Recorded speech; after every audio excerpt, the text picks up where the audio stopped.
ایک ایسا انسان جو نظام فطرت کو شکست دینا چاہتا تھا. اسے 4 چیزوں سے سخت نفرت تھی. اسے اپنے سیاہ رنگ سے نفرت تھی. وہ گوروں کی طرح دکھائی دینا چاہتا تھا. اسے گمنامی سے نفرت تھی. وہ دنیا کا مشہور ترین شخص بننا چاہتا تھا. اسے اپنے ماضی سے نفرت تھی. وہ اپنے ماضی کو اپنے آپ سے کھرچ کر الگ کر دینا چاہتا تھا. اسے عام لوگوں کی طرح 70-80 برس میں مر جانے سے بھی نفرت تھی. وہ 150 سال تک زندہ رہنا چاہتا تھا. وہ ایک ایسا گلوکار بننا چاہتا تھا جو 150 سال کی عمر میں لاکھوں لوگوں کے سامنے ڈانس کرے, اپنا آخری گانا گائے, 25 سال کی گرل فرینڈ کے ماتھے پر بوسہ دے اور کروڑوں مداحین کی موجودگی میں دنیا سے رخصت ہو جائے. جیکسن اسٹوڈیو میں ایک بار پھر سے خوش آمدید. ناظرین, مائیکل جیکسن کی آنے والی زندگی ان 4 خواہشوں کی تکمیل میں بسر ہوئی. اس نے 1982 میں اپنا دوسرا البم تھرلر لانچ کیا. یہ دنیا میں سب سے زیادہ بکنے والا البم تھا. ایک ماہ میں اس کی 6.5 کروڑ کاپیاں فروخت ہوئی تھی اور یہ Guinness book of world record کا حصہ بن گیا تھا. مائیکل جیکسن اب دنیا کا مشہور ترین گلوکار تھا. اس نے گمنامی کو شکست دے دی تھی. مائیکل جیکسن نے اس کے بعد اپنی سیاہ جلد کو شکست دینے کا فیصلہ کیا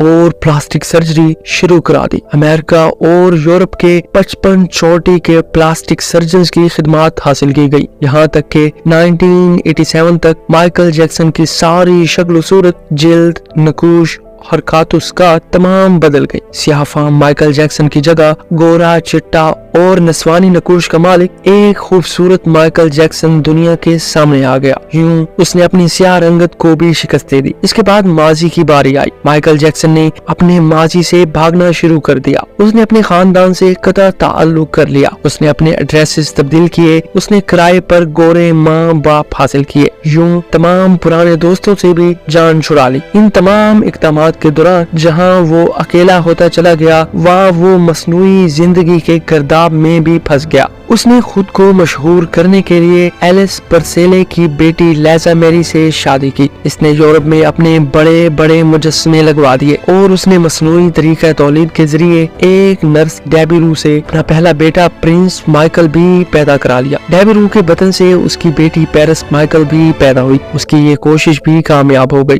اس نے بڑی حد تک اپنے ماضی سے جان چھڑا لی. لہٰذا اب اس کی آخری خواہش کی باری تھی. وہ 150 سال تک زندہ رہنا چاہتا تھا. مائیکل جیکسن طویل عمر پانے کے لیے دلچسپ حرکتیں کرتا تھا. مثلاً وہ رات کو آکسیجن ٹینٹ میں سوتا تھا. جراثیم, وائرس اور بیماریوں کے اثرات سے بچنے کے لیے دستانے پہن کر لوگوں سے ہاتھ ملاتا تھا. وہ لوگوں میں جانے سے پہلے منہ پر ماسک چڑھا لیتا تھا. وہ مخصوص خوراک کھاتا تھا اور اس نے مستقل طور پر 12 ڈاکٹر ملازم رکھے ہوئے تھے. یہ ڈاکٹر روزانہ اس کے جسم کے ایک ایک حصے کا معائنہ کرتے تھے. اس کی خوراک کا روزانہ لیبارٹری ٹیسٹ بھی ہوتا تھا. اس کا سٹاف اسے روزانہ ورزش بھی کراتا تھا. اس نے اپنے لیے فالتو پھیپھڑوں, گردوں, آنکھوں, دل اور جگر کا بندوبست بھی کر رکھا تھا. یہ وہ ڈونر تھے جن کی تمام اخراجات مائیکل اٹھا رہا تھا اور ان ڈونرز نے بوقت ضرورت اپنے اعضاء اسے عطیہ کر دینا تھے. چنانچہ اسے یقین تھا کہ وہ 150 سال تک ضرور زندہ رہے گا.